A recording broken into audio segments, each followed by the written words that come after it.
Man, this feels good.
Abandoned ship!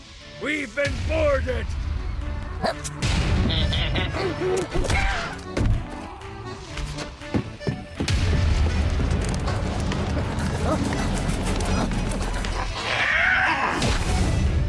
Get these damn things off my ship! Got him up.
Every time.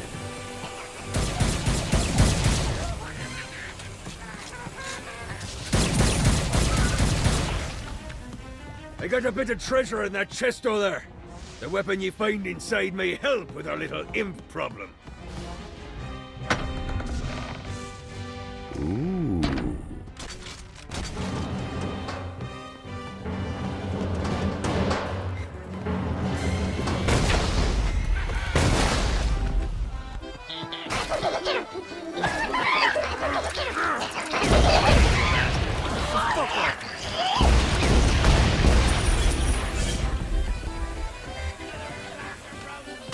Whitey little bastard.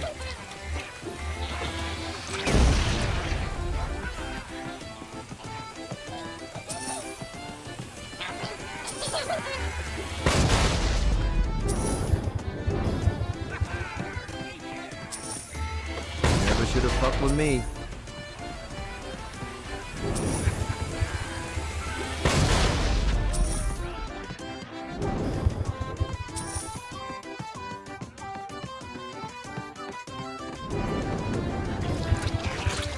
I summoned these imps to serve as my crew. I forgot what a handful they could be.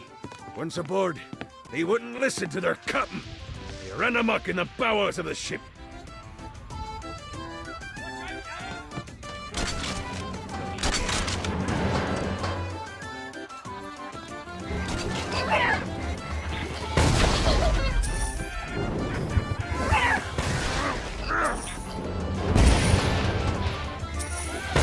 God, they're swarming me! Get off! Not another one of these. Whitey little bastard. Hey, it's okay to drop the pirate voice. What pirate voice would that be? Wow.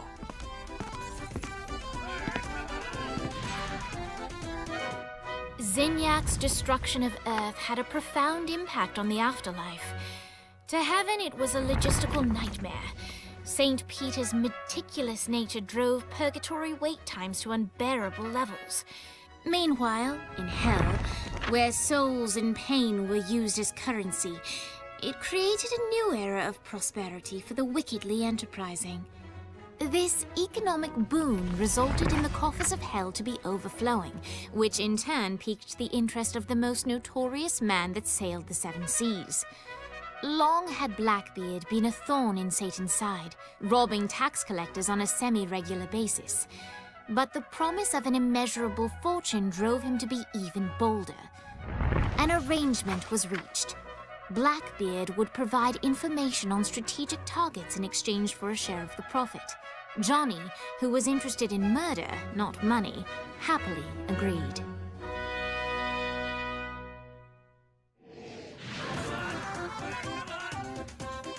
Grant ye the ability to summon my crew whenever they're needed.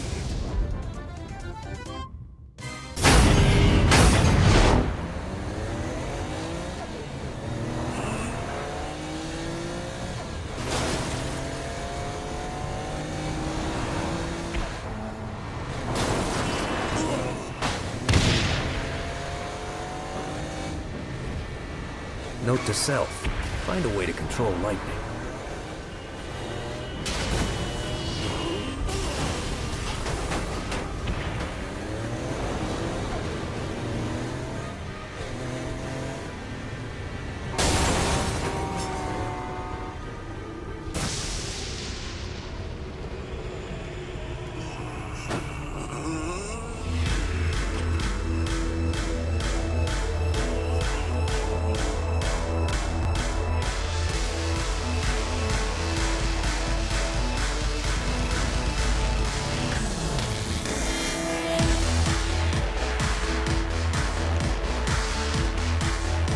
Lights up.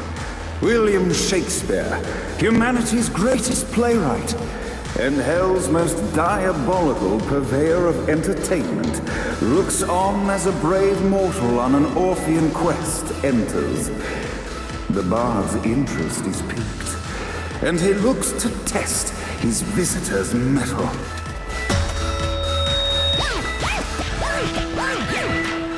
The masked tragedies were used to enemies cowering as they approached. But soon they realized that they faced a foe with courage and nobility, traits uncommon in the fires of perdition. Gets easier every time.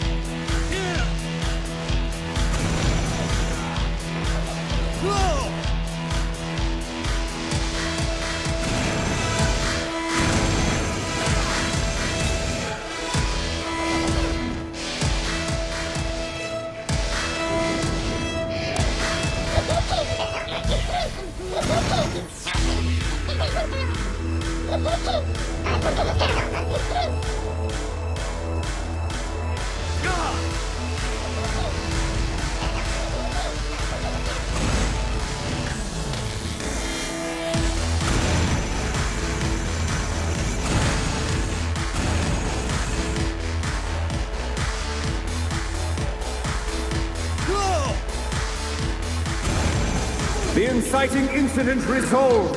The time had come for rising action.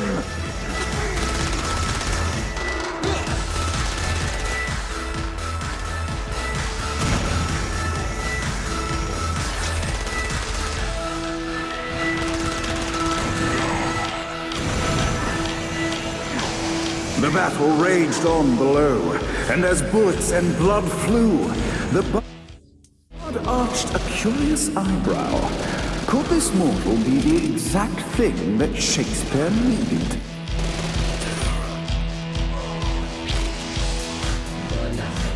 This battle is far from over, mortal. Arise! And now, Act 3!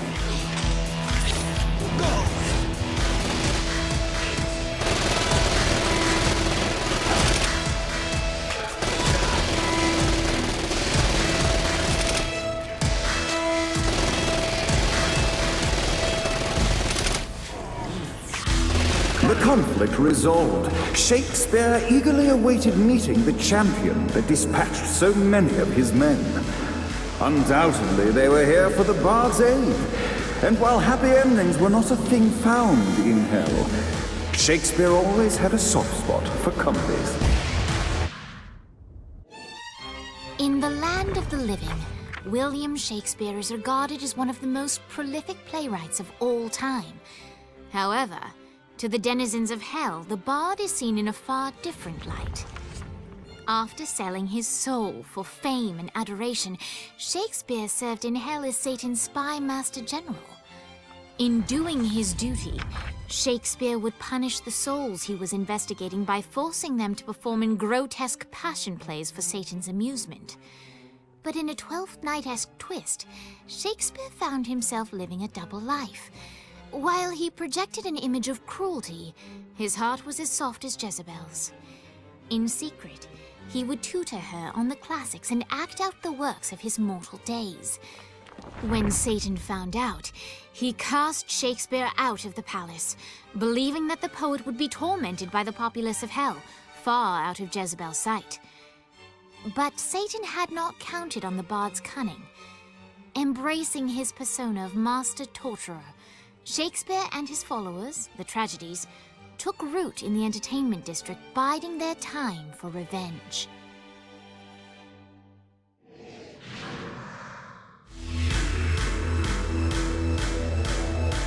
So, Shakespeare called forth the Deus Ex Machina to bestow our protagonist with the arcane power of Force Stomp.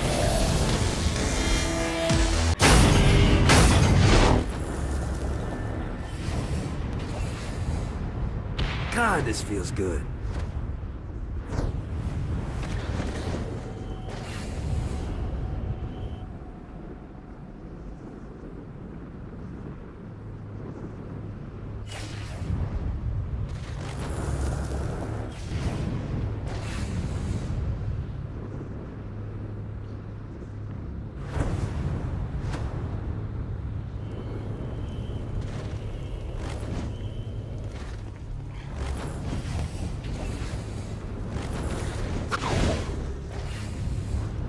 Let's see what these things can do.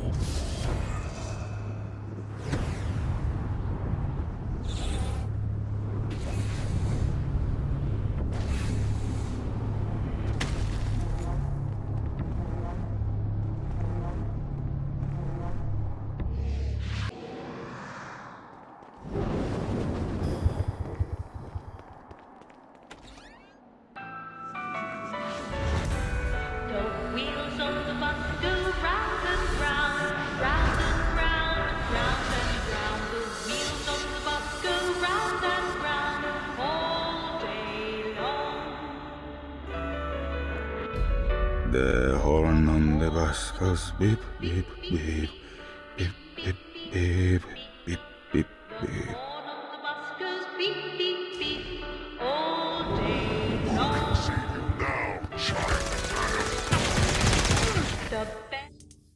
What, if they wanted to torture you, why'd they use the short version? This is the short version. Oh yeah, the wipers on the bus go swish, swish, swish. The hobo on the bus goes heh, heh, heh. My mom had like 80 of them. Rules all day.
We must end this infernal music!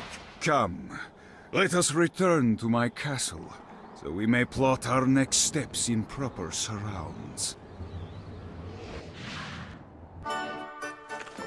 Johnny led Vlad back to his castle, which since his incarceration became a haven for frat parties and squatters. But the systematic impaling of trespassers would have to wait. Vlad was a man of his word, and was eager to provide intel that could aid in hobbling Satan's armies. I bestow upon you the Stygian cold fire.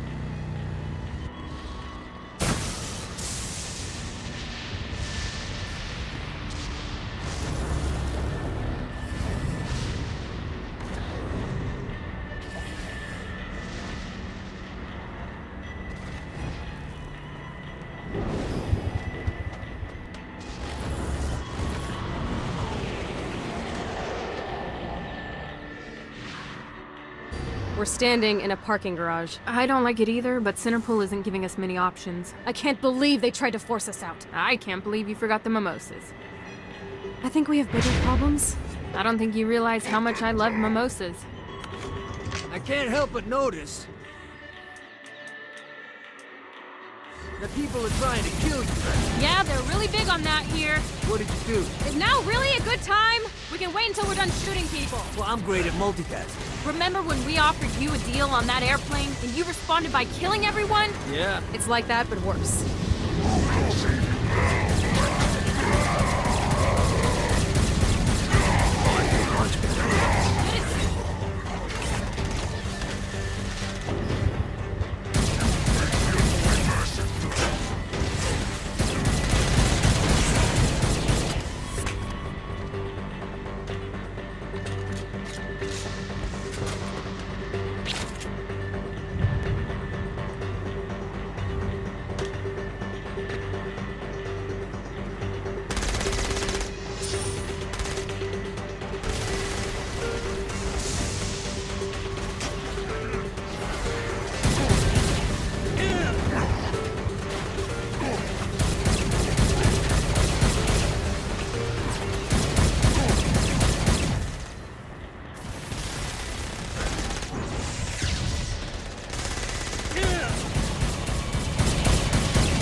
Thought you should know that Kinsey misses you. Really?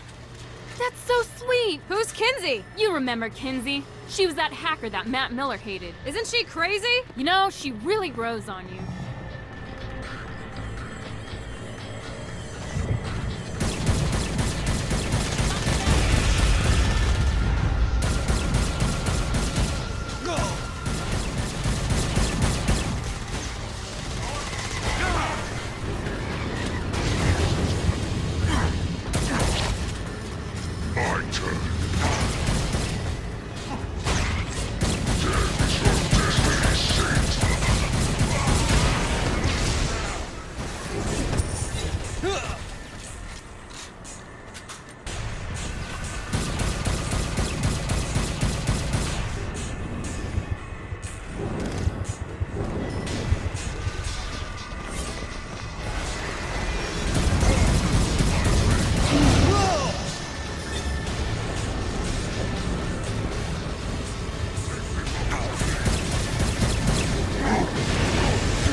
Let's get you two back to Dane. Hooray. After being reunited in Hell, Kiki and Viola wasted no time in doing what they do best: facilitate the running of businesses. However, the De Winter sisters' success did not sit well with other would-be power players in Hell. The sisters' operations all came under attack at once, forcing them on the run. Soon, the twins found themselves on the receiving end of an offer they couldn't refuse. After all, it was better to own 1/5 of something than to be dead.